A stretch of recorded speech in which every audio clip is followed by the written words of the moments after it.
Hey guys, Andre here. Welcome to the video number 5 of the 30 mixing tips series. If you missed any of those videos, you can check the playlist in the link description, and you can download the multi-tracks of this song that I'm about to show you. Link in the description too. And today is all about drum rooms. And this is the kind of thing that I neglected for a lot of years. And if there's anything that I learned is that they are really important to glue your drums. So let's go to the rock. Okay, here's a song.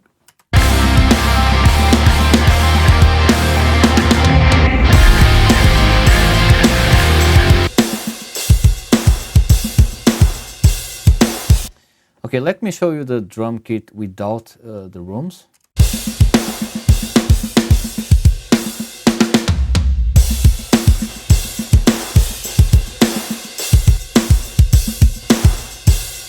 So it really makes the total difference. And as I said before, I completely neglected the room mics until I finally saw the difference that this makes. So let me show you the processing first, and it's actually really simple. So here's the EQ. 1176 and this Pro MB, which I'll show you. This is kind of a secret weapon of mine, and it totally makes a difference. Okay, so let's start with the EQ. I'll turn it off and on. So off.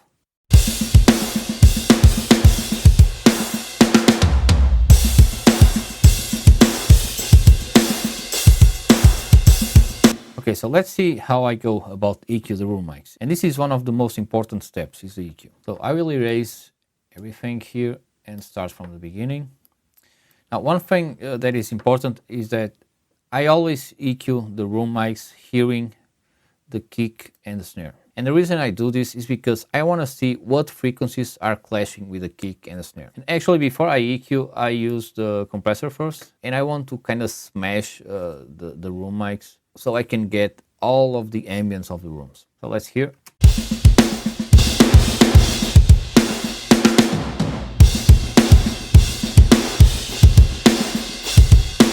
And the gain reduction will be always from -5 dBs to -10 dBs sometimes. It really depends on what I want. Then I EQ, and let me show you how I go about it. So there's always this area about 200 Hz that is clashing always with the kick drum and the snare.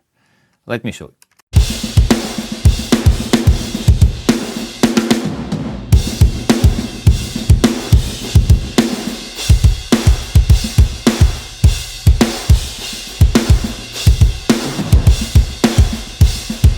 There you go, much better. Now let's make a high pass filter because there's a lot of low end that I don't need for this mix.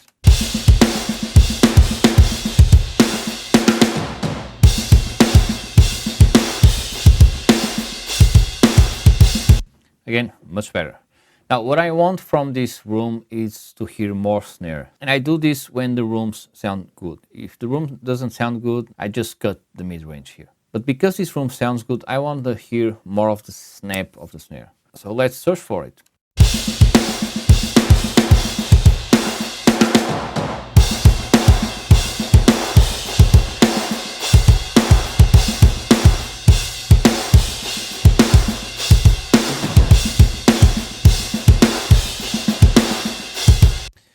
Okay, next step is to attenuate the cymbals, because we compress the rooms, and what happens when you compress rooms is that it brings all the cymbals. So let's attenuate the harsh frequencies, which if you saw my previous video about overheads, it will be probably the same frequencies, about 4K and 6K. Let's hear it.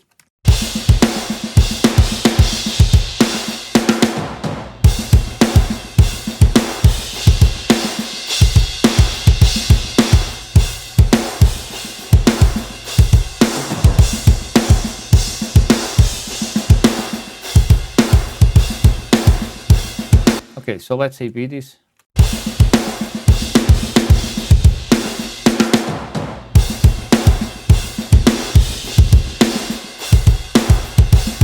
Way better. Now, when it comes to this point, I want to hear the overheads too, because I want to match the cymbals in the high frequencies. So let's turn on the overheads.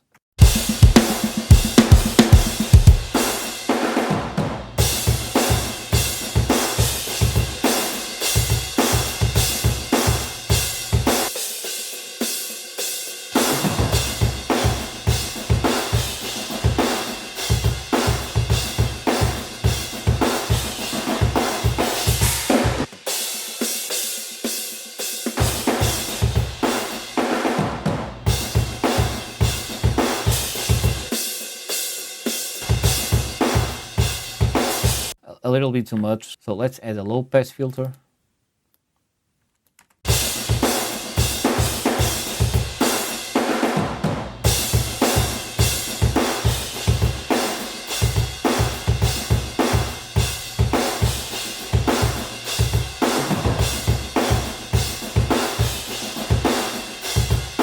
So I'm happy with this. And so let's A/B it.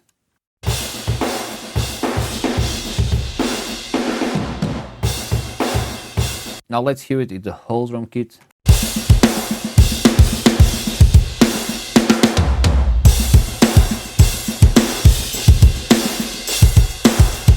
It sounds great to me. Now, when it comes to the level of the rooms, it really depends on the mix. In this case, it's kind of a modern mix, and I want a very clean drum sound. And so I will aim to hear them enough, to the point that if I mute them, I completely miss them. So let's do it.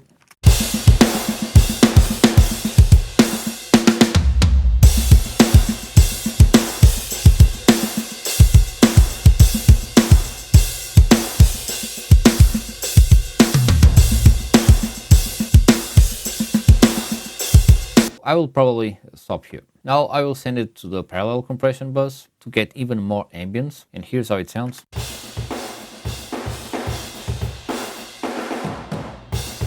And last but not the least, because I compressed it a lot, the room mics, we cannot hear so much the snare. So here's this little trick that I came up. Now I actually saw that Nolly Get Good uses kind of the same approach but with the gate, which never occurred to me. But I've been using this one for a long time. So the cool thing about the Pro MB is that I can select the frequency range that I want to boost. And so what is triggering the Pro MB is the snare. So it's sidechaining to the snare. So every time there's a snare hit, both this frequency range will jump in volume. And so let me show you off and on.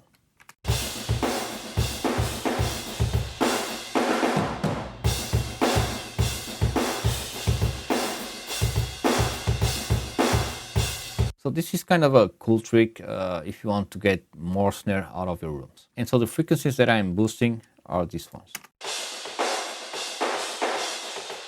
So more of the attack of the snare, and here a little bit less, but more of the fundamental.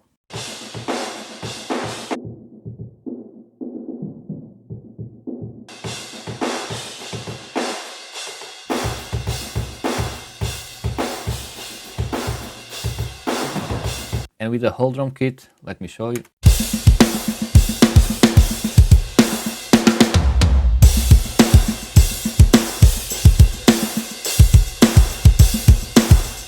So it really makes a big difference. And so about the room mics, I always use them. And when the bands don't provide me room mics, I always end up using a lot of room samples, because I think that the room sound, it really makes a difference. And that's it for today's video. I hope to see you in the next one. Cheers!